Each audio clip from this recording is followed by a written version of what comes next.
I'm pleased to welcome Seema Chaturvedi. She is the Managing Director of Accelerator Group, a boutique investment banking firm.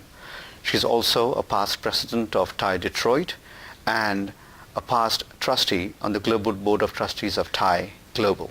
Seema, a pleasure to welcome you. Thank you so much. A pleasure to be here. I think people here, especially the members of TiE, have to learn from you since you were among the founding members of the chapter here. Why do you think, A, the need to start TiE in Detroit, and second, being on the global board, how do you think TiE Detroit fared compared to other chapters? All right, to answer the first question in terms of why did I feel the need, I think as an investment banker, especially focused on small middle market deals, I didn't find enough forums, being a female investment banker where I could network.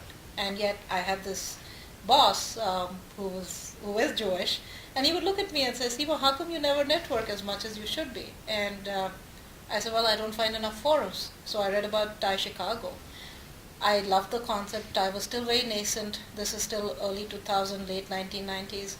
And I said, this is great. Would you guys come here? Or can you make some events happen in Michigan? And the response was, yeah, but we have enough of a following here, so why don't you travel? So it was actually in a discussion with my boss, and he said, why don't you start the local chapter? And I said, great idea. So I called Kanwal, and I said, Kanwal, you don't know me, but I think there's a great need for a TiE chapter here. Of course, I went through all the points of saying, is there enough of a critical mass? And I think we passed all the tests. Kanwal was very supportive. In fact, he was here at our inauguration. And there was enough of a local need from a critical mass standpoint. And I had great support from the local successful entrepreneurs. So we formed this. It's been great. And we've been doing annual events since. It's actually inspired me to be an entrepreneur myself. And in fact, I was just talking speaking at a session, and they were asking me my journey as an entrepreneur. And reminiscing back, it actually began in the same hotel, Ritz, 7 years ago, when it was more of an epiphany. And I said, you know what, I think I need to be an entrepreneur myself. So TiE has been great. In terms of TiE Detroit's contribution to TiE Global, I think a lot of chapters have gone through teething problems and growing pains. We've been through our fair share. It started great. I think it was a reflection also of the times of the economies, especially in Michigan. But the current team, I have to give them, full marks, kudos. Great team, great energy, and I think that's really what Michigan needs right now. And from a contribution standpoint to TiE Global, TiE Global's been a very patient parent, but they're beginning to see the impact of that, the rewards of that patience. And I'm sure going forward, TiE Detroit will be a very robust member of the global platform. I want to build on what you just said in your previous statement as you started your journey, and obviously I want to capture some elements of that at this very same hotel 7 years ago. Yes. So if you can share an anecdotal examples, one or two. Sure. We were organizing, much like the current organizer, the current team, we were organizing this team, and Kanwal was over, and he asked me, what do you do? And I was working for another firm. And, India was kind of still, in California, of course, India was very robust from an economy participation standpoint. And he said, would you consider doing some stuff for your firm in India? And I said, maybe it's a great idea. And I took it to my bosses, and they said, I really don't know if that'll fly. And I said, you know what, maybe I should try it on my own. And I think this was a confluence of factors, but support of people that were around here, encouragement by likes of Kanwal Reiki, etc. And that really made me think, maybe I should be an entrepreneur as opposed to an employee. Let me then ask you, as a woman, were there any particular challenges which you felt were more than your male counterparts? But I was just asked this question in my women's forum. Yeah, for me, it's a little difficult to isolate necessarily the challenges that a woman entrepreneur faces versus an entrepreneur, because ultimately we operate in the same playing field.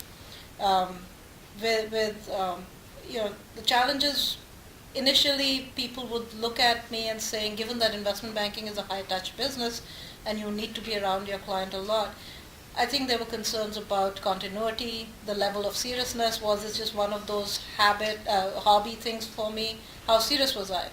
But having worked with some great groups like the TVS group and names like that, once you're in, you're in. And so it has been some effort, but I would imagine even a male entrepreneur would go through it in earning that respect. And once you earn that respect, people come to identify you with integrity and an ability not to drop the ball and make sure that the project gets executed. So after the initial few years of having had a track record from coming from a previous firm and people having seen my work in my previous firm, I think there was more continuity, and it wasn't so much about it being woman or man. The challenges were, like any other entrepreneur would face, more about making sure there's enough money to meet payroll and, do you have enough in the pipeline? If you have enough in the pipeline, are you executing well so that you can continue business? I have said this often today to many speakers. I think they have done a tremendous job here. Yes. And putting this conference together and making it very successful. And you give your acknowledgement to it as a past president. Yes. And an active member of the community. If there are any two takeaways that you would advise the emerging entrepreneurs here to take from this conference, what would they be? Well, I think identify what you're passionate about would be number one. Because ultimately what will sustain you through the long nights and the deep depression that comes oftentimes with failure and rejection is to have it in your gut that you're passionate about it. And I think having met with a lot of successful entrepreneurs, a lot of wannabe entrepreneurs hopefully are taking that away. The second is persistence. I mean, again, these are cliched, but if you've lived through it, you understand the real importance of it. And, rejection, I mean, I get rejected all the time, and it's just part of being an entrepreneur. So I think if you bat long enough, you hopefully hit a home run. Seema, it's a pleasure to have you. Thank you. Thank you, Martin.